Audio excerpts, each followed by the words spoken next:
Now, Friday Night Football, presented by Monteith's Best One Tire and Auto Care.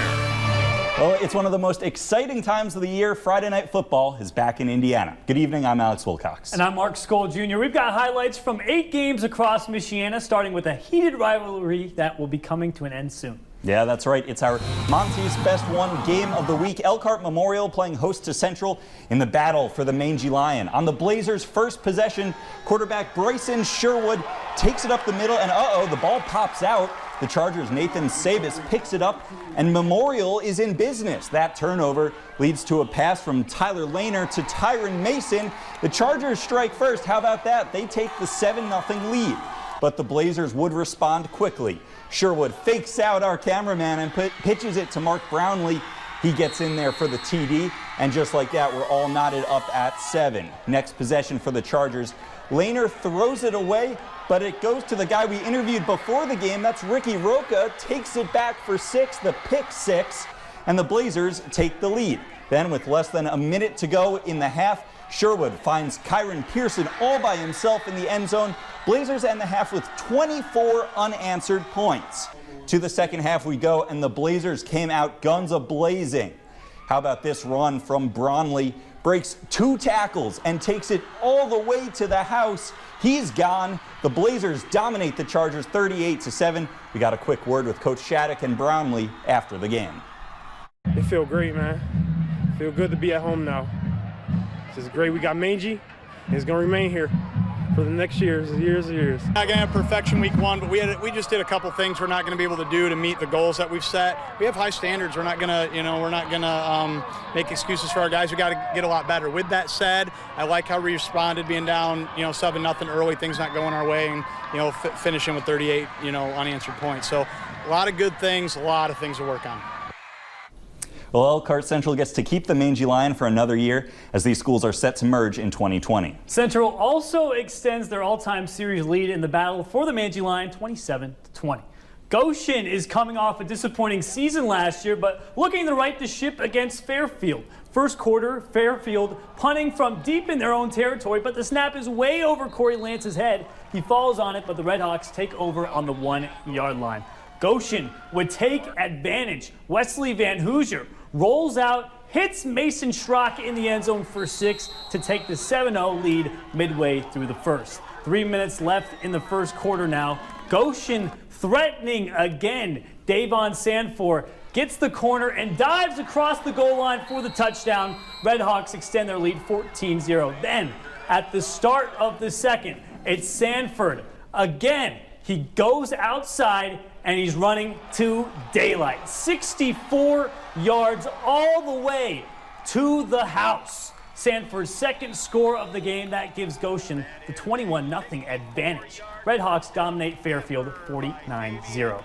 Staying in Elkhart County, the Northwood Panthers visiting the Jimtown Jimmies will take you right to the fourth quarter here. Northwood's Kyle Sellers cutting right up the middle for this game. Later in the drive, it's open season for Jaden Miller. He finds his open lane, taking him all the way down the sidelines, but the Jimmies getting a much-needed defensive stop. Northwood's defensive line proving to be too much for Jimtown's Trey Washington. Jimtown getting shut out at home for their home opener. They fall to Northwood 26-0. Northridge hosting Adams to kick off their season. The Raiders jumping out to an early 7-0 lead within, just get this, the first 10 seconds of this one. Northridge quarterback Julius Graber doing it all on his own. He punches in the touchdown to make it 14-0 Raiders. Graber continues to show that he's a little quick on his feet, breaking a couple of Eagle tackles for this nifty run. Adams trying to get the momentum switch here.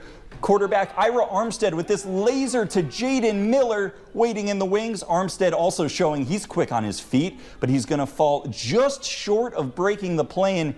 His Eagles also falling just short. Adams falls to Northridge 28-21. Elsewhere in the NIC, Mishawaka got the Keith Kinder era off to a good start. The Cavemen knocked off Portage 35-14. And Riley starts the year in the W column, beating New Haven 26-20. Now, St. Joe opening up their season with a tough road test against sectional champ Concord. Scoreless in the second, Ashton Ruskowski airs it out down the sideline, and it's caught by Connor Radigan for the touchdown. Extra point was blocked, but the Indians get on the board 6-0 with 8 minutes to go in the half. Tribe looking for more towards the end of the second. Ruskowski completes it to Austin Lee, but he fumbles it. And Drew Smeltzer is there for the recovery for the Minutemen. That gives Concord some life.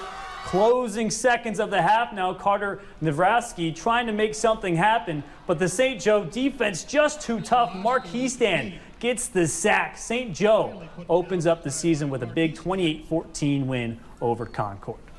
And New Center 16 has a new and exciting way to celebrate your school, team, and fans. It's the Friday morning football pep rally presented by Monteith's Best One. Every week, we'll pick 3 upcoming Friday night football matchups from around Michiana, then get you to make the final call on who will be our featured matchup and host a pep rally the next week. The matchups for next Friday feature Jimtown hosting Washington, Bremen hosting Riley, and Adams hosting Lowell, Michigan. Here's a look at where the votes stand right now. Bremen hosting Riley is in the lead? 60%. Yeah, they've got the lead there, a big lead there. In second place is Jimtown hosting South Bend, Washington with 34%.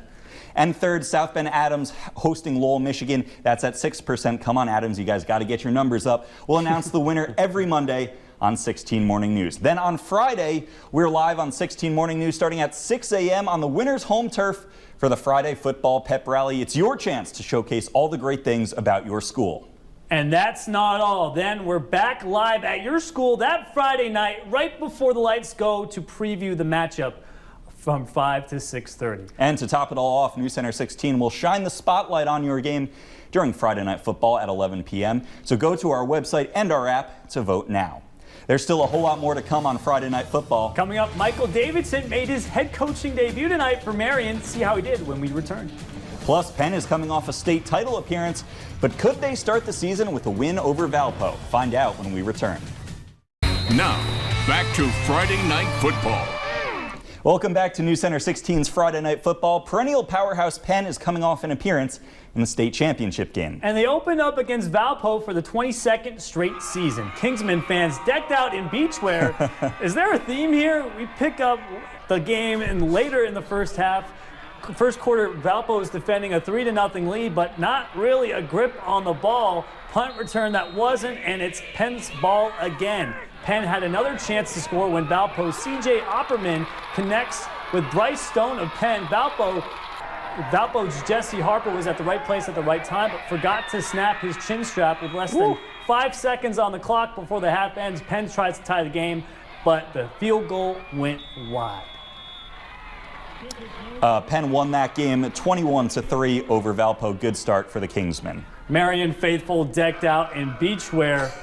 Clay's Lemon Nance grabs the pass from Marion. From the Marion Knights still have faith, and it's not misplaced. John Bratch's number is called, and he runs really, really, really fast and really, really far.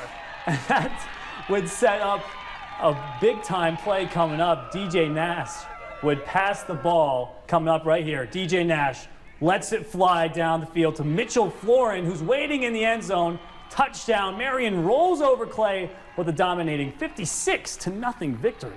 And guess what? New Prairie fans also decked out in beach attire. There definitely was a theme this week. We pick up the game at the start of the third. LaPorte trying to change the 28-7 lead that New Prairie has, but they were not going to do that.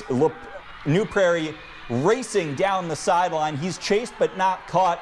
That makes it 35-7 Cougars. The Slicers try again. This time Caleb Kirkham loses the ball, and New Prairie's Daniel Tyler picks it up, and he takes it the distance. The scoop and score for Daniel Tyler. It's another New Prairie touchdown. The Cougars roll over LaPorte in this one, 41-12. Other scores across Michiana. Bart Curtis got a win in his Warsaw debut, 10-8 over Columbia City. And Bremen dominated Tippecanoe Valley 34-7, while Culver Academy took Acre of LaVille 28-6. That'll do it for us for this edition of Friday Night Football. Your lottery numbers are next.